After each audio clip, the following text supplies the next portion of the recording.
Finally guys, one piece का नया chapter आ गया है। भाई साहब कितना इंतजार करवाया यार। ये 2 हफ्ते मैंने बहुत मुश्किल से काटे हैं। मेरा तो जीना दुश्वार हो गया था, लेकिन चलो अब थोड़ा सा दिल को सुकून मिला। चैप्टर के बारे में बात करते हैं। One Piece chapter number 1132 adventure in Elbaf. Cover page में वही यमातो का एडवेंचर चल रहा है, जो कि इतना कुछ खास नहीं है, इसलिए हमेशा की तरह हम इसे इग्नोर करेंगे। चैप्टर की शुरुआत होती है अपने रॉबिन वाले ग्रुप से, जो जाइंट पायरेट की शिप है ना, जिसको ग्रेट एरिक बोला जा रहा है, एल्बाफ के पोर्ट तक पहुंच गई है, जहां पर एल्बाफ का एक बच्चा जिसका नाम कोलन है उसको देख के काफी उत्साहित है। वैसे ये वही बच्चा है जो चैप्टर नंबर 1076 में सांग से बहस करते हुए पकड़ा गया था किड को पेलने से पहले। वो चिल्ला के बोलता है, हे कैप्टन, पीने बार में आ रहे हो क्या? अपना ब्रोगी इस तरह से मना कर देता है। वही बच्चा बार में वापिस आके बार लेडी से बोलता है, वो लोग तो सीधा निकल रहे हैं। बार लेडी इस पे रिप्लाई देती है, ऐसा क्या? अगर उनके साथ गेस्ट है तो यही सही रहेगा, क्योंकि एक बार उन्होंने पीना स्टार्ट कर दिया तो 3 दिनों तक भी रुक जाते हैं। मैडम ये कहना चाहती है कि 1 नंबर के बेवड़े है साले। इसके बाद बाल लेडी उस बच्चे को एक बकेट देती है जिसमें रिप्ले नामक व्यक्ति के लिए खाना होता है और उस बच्चे के फादर के लिए भी। बदले में वो बच्चा कोलन उसे थैंक्स बोलता है और बताता है कि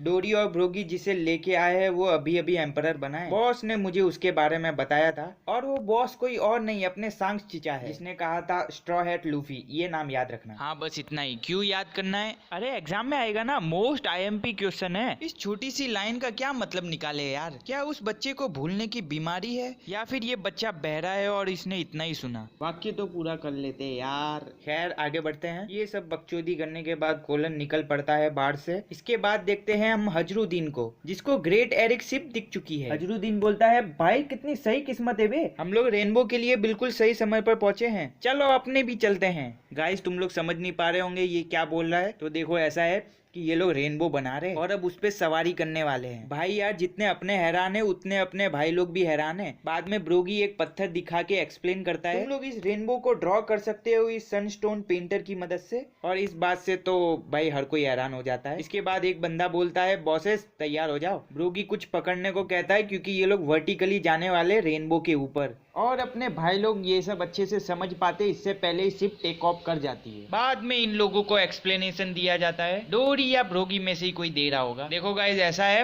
विलेज एकदम टॉप पे है और शिप तो उड़ नहीं सकती है, इसलिए रेनबो का यूज किया जा रहा है। दूसरी तरफ फ्रैंकी बोलता है, भाई तूने सही से एक्सप्लेन नहीं किया है, हम रेनबो पे राइड कर रहे हैं, ये पॉसिबल भी कैसे है? इस पर रॉबिन रेनबो के बारे में थोड़ा एक्सप्लेन करने की कोशिश करती है, लेकिन अपना ब्रोगी रॉबिन की बात बीच में ही काट के बोलता है, भाई बकचोदी मत करो यार, मजे लो राइड के, हम रेनबो के ऊपर से क्रॉस कर रहे हैं, बस इतना ही। और वैसे भी आज हवा भी काफी सही है, इसलिए रेनबो पे सेलिंग करना सबसे परफेक्ट है। रेनबो का करंट भी कोई दिक्कत नहीं दे रहा है। बाकी ये सब देख के बोनी काफी उत्साहित है। ये सब बकचोदियां चली रही थी, तभी हजरुद्दीन की शिप उनके पास आ जाती है। वो लोग चिल्ला के पूछते हैं, कैप्टन मुगीवारा तुम्हारे साथ है क्या? डोरी और ब्रोगी बोलते हैं, हम लोग सोच ही रहे थे ये शिप किसकी है। तो ये तुम हो हजरुद्दीन, लॉन्ग टाइम नो सी। इसके बाद हजरुद्दीन बोलता है, वो क्या है कि मुगीवारा थोड़े लेट होने वाले थे, इसलिए हम लोगों ने मूस का शिकार करने का सोचा। डोरी ब्रोगी बोलते हैं, वो तो काफी डिलीशियस होता है बे, हमको भी थोड़ा देना। हजरुद्दीन बोलता है, बच गया तो दे देंगे, लेकिन ये स्पेशली मुगीवारास के लिए है। इसके बाद सीन शिफ्ट होता है और हम चलते हैं उस बड़े वाले ब्रिज की तरफ, जो कि अंडरवर्ल्ड और सन वर्ल्ड को जोड़ता है। और अंडरवर्ल्ड और सन वर्ल्ड के बीच में एक ब्रिज है जहाँ पे अपना लूफी उन 2 जायंट से मिल चुका है। उसमें से एक जायंट ने अपने सनी को उठा के रखा था ना, तो लूफी वही बोलता है, ओए ये हमारी शिप है। उसमें से जो फीमेल जायंट थी जिसका नाम जड़ था, लूफी को अपने हाथों में उठाकर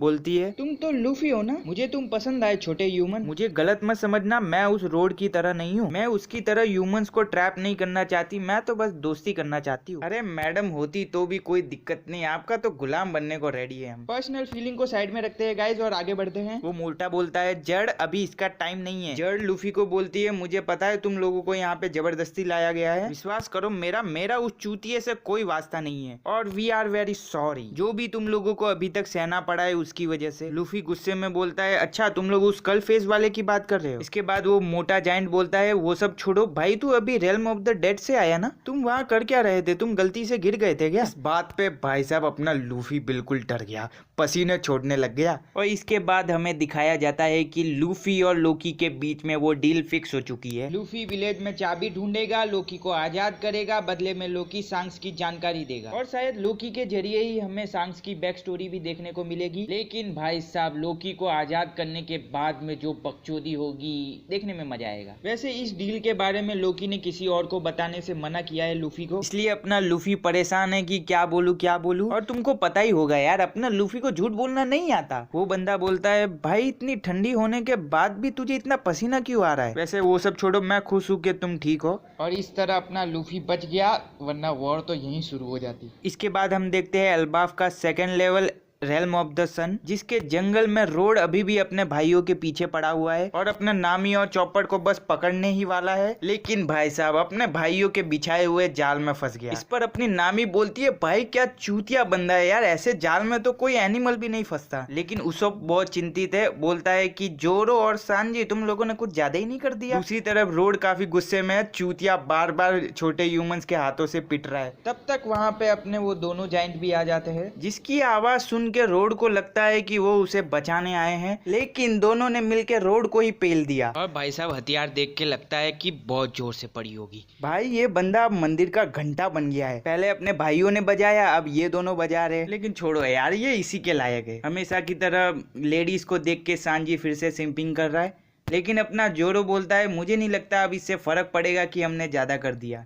और इस तरह से अपना लूफी फिर से अपने भाइयों से मिल जाता है। इसके बाद जड़ बाकी के स्ट्रॉ हैट से माफी मांगती है जो भी रोड ने उनके साथ किया अभी तक। लेकिन इसी बीच अपना लूफी जड़ से नीचे कूद कर भागने लग जाता है विलेज की तरफ। उसोप को भी आने को कहता है और उसोप और चॉपर भी निकल पड़ते हैं। इसलिए जड़ पीछे से चिल्लाती है बस ऐसे ही जंगल से सीधे जाते रहो और आगे तुम्हें क्लाउड दिखेंगे तो उस पर सवार हो जाना और फिर तुम विलेज में होंगे, हम भी तुम्हारे पीछे ही है बस। और ये जड़ ने इन तीनों को अपने चेस्ट पे क्यों बैठाया है बे, जो भी हो सांजी के मजे हैं। इसके बाद हम चलते हैं रॉबिन वाले ग्रुप की तरफ, जो लोग बस विलेज पहुंच ही गए हैं। इसके बाद डोरी और ब्रोगी एल्बाफ की थोड़ी जानकारी देते हैं। देखो ऐसा है गाइस, जो पेड़ के नीचे वाला भाग है वो अंडरवर्ल्ड हो गया, बीच वाला सन वर्ल्ड और उसके ऊपर आ गया हेवन वर्ल्ड। इस तरह से एल्बाफ 3 भागों में बटा हुआ है। डेड वाला पार्ट तो हमने देखा ही है, जहाँ पे लोकी जैसे क्रिमिनल्स को रखा जाता है, उनको एग्जीक्यूट किया जाता है। सन वाले पार्ट में बहुत सारे विलेजेस बने हुए हैं जहाँ पे जाइंट रहते हैं। और हेवन वाले पार्ट का अभी ज्यादा कुछ पता तो नहीं है, लेकिन शायद वहां पे उनका किंग रहता होगा। खैर छोड़ो। इसके बाद हम देखते हैं वेलकम टू एल्बाफ। भाई क्या सही पैनल है बे गाइस, सिर्फ तुम लोगों को दिखाने के लिए मैंने 4K में फोटो खोद के निकाली है। भाई बहुत मेहनत लगी यार इसको ढूंढने में। भाई साहब इस पैनल को देख के लगता है कि इंतजार करना काम आया। इसी पैनल के साइड में 2 नोट्स भी है जिसमें लिखा गया है, जिसको देख के कहा गया है इस जगह की भव्यता देखकर हर विजिटर दंग हो जाए, जिसे तुम शब्दों में बयान नहीं कर सकते। इसके बाद हम देखते हैं लूफी और उसोप का वो प्रण के हम एक बार तो विलेज ऑफ वॉरियर में जरूर जाएंगे। भाई उसोप तो रो पड़ता है बे। इसके बाद हमें बाकी के स्ट्रॉ हैट्स के रिएक्शन दिखाए जाते हैं। सभी लोग काफी खुश है और हैरान भी इतनी भव्य चीज देख के। और भाई सांजी को देखो यार, उसको तो एल्बाफ से फर्क ही नहीं पड़ता, लगता है उसको वन पीस ही मिल गया यहीं पे। छोड़ो यार, इसके बारे में बात नहीं करेंगे, आगे बढ़ते हैं।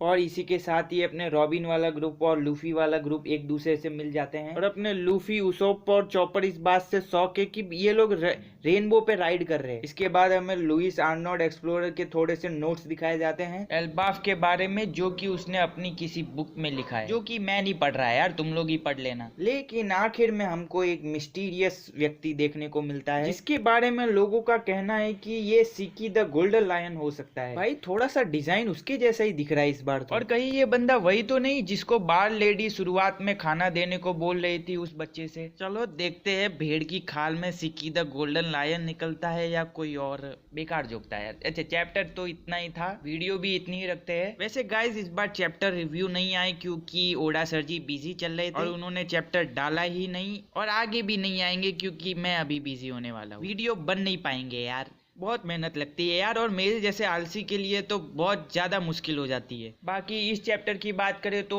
काफी सही चैप्टर था यार। अभी बिल्डअप हो रहा है तो नई नई चीजें देखने में मजा आ रहा है। एल्बाफ का वो पूरा पैनल भी काफी बढ़िया था भी। बाकी जिन सवालों के जवाब वन पीस फैन अब तक ढूंढ रहे हैं वो तो नहीं मिले इसमें भी। 1000 चैप्टर में नहीं मिले तो एक चैप्टर में क्या ही मिल जाएंगे। नेक्स्ट चैप्टर में शायद मिल जाए, इसी उम्मीद के साथ इस वीडियो को एंड करते हैं। बाय।